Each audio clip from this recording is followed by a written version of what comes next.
Sir నమస్కారం. Sir, Andhra Pradesh ముఖ్యమంత్రి జగన్మోహన్ రెడ్డి అంటే ఈ మధ్య జనసేన అధినేత పవన్ కళ్యాణ్ పైన ఎక్కువగా ఫోకస్ పెడుతున్నాడు. అంటే ముఖ్యంగా అంటే టాలీవుడ్ అంటే సినిమా ఇండస్ట్రీలో అంటే పవన్ కళ్యాణ్ యొక్క ప్రాధాన్యతను తగ్గించడానికి అంటే ఆ సినిమా ఇండస్ట్రీలోనే ఒక బ్యాచ్ను తయారు చేస్తున్నాడు. అంటే ఆయనకు కొంత అంటే వైసీపీకి అనుకూలంగా ఒక బ్యాచ్ను తయారు చేసుకుంటున్నాడు. పోసాని కృష్ణమురళి గారిని ఫిల్మ్ డెవలప్మెంట్ కార్పొరేషన్ చైర్మన్ చేయడం, అలీ గారిని ఎలక్ట్రానిక్ మీడియా బాధ్యతలు అప్పచెప్పడం లాంటివి చేస్తున్నారు. అంటే జగన్మోహన్ రెడ్డి ఏదైనా వ్యూహం ఉందా సార్? అంటే సినిమా ఇండస్ట్రీలో కూడా కొంతమందిని కలుపుకొని రాబోయే ఎన్నికల్లో అంటే పవన్ ఒక గట్టి దెబ్బ కొట్టాలనే వ్యూహం ఏమైనా ఉందా?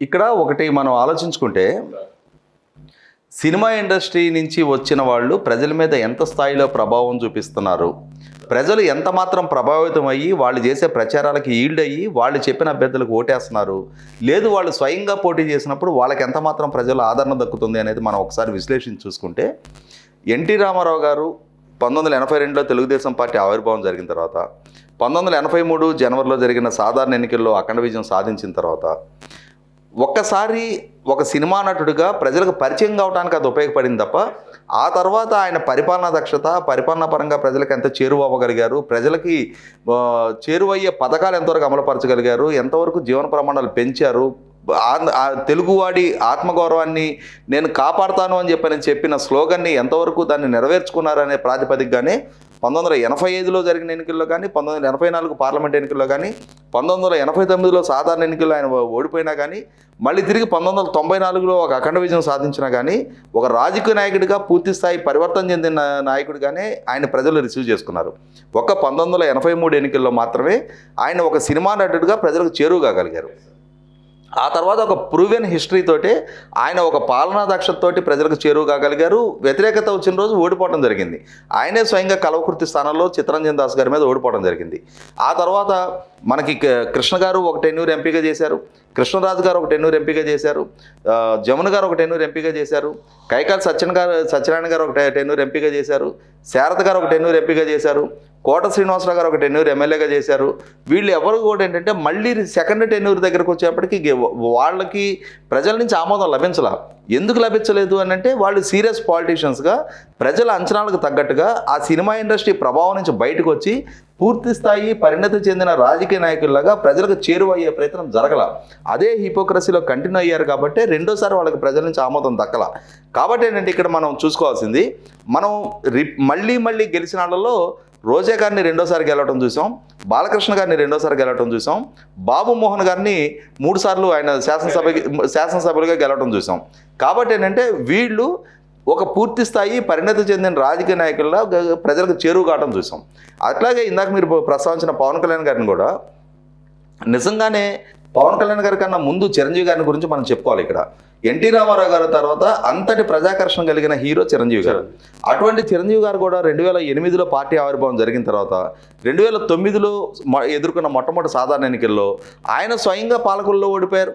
ఆయన బావమరిది అల్లరవింద్ గారు అనకాపల్లిలో ఓడిపోయారు.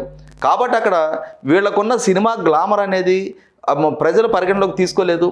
కాబట్టి ఏంటంటే ఆ రోజు చిరంజీవి గారికి మద్దతుగా వాళ్ళ కుటుంబ సభ్యులు, తర్వాత చాలామంది సహాయ నటులు వీళ్ళందరూ కూడా ప్రచారాలు చేశారు. ఆ రోజు వాళ్ళ కుటుంబంలో చాలామంది అల్లు అర్జున్ గారు, రామ్ చరణ్ ఇటువంటి హీరోలు ఎమర్జవుతున్న యంగ్స్టర్స్ ఉన్నారు, వాళ్ళందరూ ప్రచారం చేశారు. చేసినా కూడా ప్రజలు తమకు ఎవరు చేరువుగా ఉంటారనే ప్రాతిపదికగానే అభ్యర్థులను ఎన్నుకున్నారు తప్ప, సినిమా నటులు కాబట్టి ఓట్లేద్దామనే గ్లామర్కి ప్రాతిపదికగా ఓట్లేద్దామనే ఆలోచనలో 83 తోటి అది పరిమితం అయిపోయింది. ఆ తర్వాత ఏ నటుడు కూడా రెండోసారి సక్సెస్ అవ్వలేకపోయారు. అట్లాగే ఇప్పుడు పవన్ కళ్యాణ్ గారు కూడా 2014లో జనసేన పార్టీ ఆవిర్భావం జరిగిన తర్వాత 2019 సాధారణ ఎన్నికల్లో వారు మొట్టమొదటిసారి పోటీ చేయడం జరిగింది. చేసినా కూడా వారి సోదరు నాగబాబు గారు నరసాపురంలో పార్లమెంట్కి ఓడిపోయారు. పవన్ కళ్యాణ్ గారు స్వయంగా భీమవరం, గాజువాకలో ఓడిపోవడం జరిగింది. కాబట్టి ఇక్కడ ప్రజలు పవన్ కళ్యాణ్ గారి గ్లామర్ని పరిగణలోకి తీసుకోవాలి. ఆ రోజు పవన్ కళ్యాణ్ గారి పార్టీ కన్నా కూడా వైసీపీ పార్టీ జగన్మోహన్ రెడ్డి గారికి అధికారం కట్టబెట్టడం ద్వారా తమ ఆకాంక్షలు నెరవేరుతాయి, ఆయన అడుగుతున్న ఒక ఛాన్స్ ఇద్దామనే ఉద్దేశంతో ప్రజలు నిర్ణయం తీసుకున్నారు తప్ప, నిజంగానే 100కి 100 పవన్ కళ్యాణ్ గారు పూర్తి స్థాయి గ్లామరస్ హీరో, ఆయన క్రౌడ్ పుల్లరు. మిగిలిన పార్టీలు రూపాయి ఖర్చు పెట్టి జనాన్ని రప్పించాల్సిన దగ్గర పవన్ కళ్యాణ్ గారు ఎక్కడ ఏ కార్యక్రమం తలపెట్టుకున్నా కూడా స్వచ్ఛందంగా తరలి వచ్చే ఎంత ఆకర్షణ కలిగిన నాయకుడు.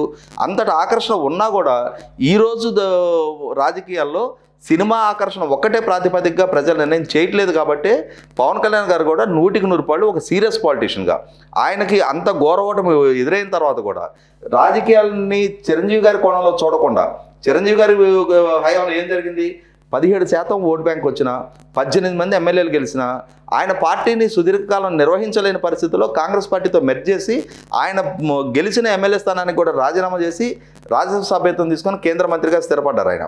కానీ పవన్ కళ్యాణ్ గారు ఒకే ఒక ఎమ్మెల్యే గెలిచి ఆ గెలిచిన ఎమ్మెల్యే కూడా వైసీపీ పార్టీలోకి ఫిరాయించినా కూడా మొండిగా, పట్టుదలగా, నీతిగా, నిజాయితీతోటి ప్రజలతోటి మింగిలవుతా ప్రజలకు సంబంధించిన ఇష్యూస్ పట్ల ఆయనకున్న స్థాయిలో, పరిధిలో ఆయనేం పెద్ద ఆర్థికంగా పెద్ద కాంట్రాక్టర్, పారిశ్రామికవేత్త కాదు. కేవలం ఆయనకున్న రెక్కల కష్టం మీద ఏర్పడ్డ రిసోర్సెస్ తోటే పార్టీని ఈ రోజుకి కొనసాగిస్తూ ఉన్నారు. ఇటువంటి పరిస్థితుల్లో ఒక పూర్తి స్థాయి రాజకీయ నాయకుడిగానే ఈరోజు ప్రజలు ఆయన చూస్తున్నారు తప్ప సినిమా గ్లామర్కి పరిమితం చేసి ఒక సినిమా నటుడుగా ఆయన గుర్తించే స్థితిలో ప్రజలు లేరు. ఆ స్థాయి తెచ్చుకోవడంలో పవన్ కళ్యాణ్ గారు 100% సక్సెస్ అయ్యారు. ఇటువంటి పరిస్థితుల్లో సినిమా రంగానికి మాత్రమే పరిమితం అయ్యి సోషల్ కాన్షియస్నెస్ లేకుండా, ప్రజలతోటి మింగిల్ అవ్వకుండా, ప్రజలకు సంబంధించిన ఏ ఇష్యూస్ పట్ల రెస్పాండ్ అవ్వని ఒక ఆలీనో, ఒక పోసాని కృష్ణమురళి లాంటి వాళ్ళని కొంతమందిని తీసుకురావటం మూలన వాళ్ళని పవన్ కళ్యాణ్ గారికి వ్యతిరేకంగా పోటీ అంటే ఈయన్ని బ్యాలెన్స్ చేయగలిగే సమర్థత వాళ్ళ దగ్గర ఉంది అని చెప్పని జగన్మోహన్ రెడ్డి గారు ఏదైనా భావించినా కూడా అది 100% అది ఆయన అమాయకత్వంగానే భావించాలి.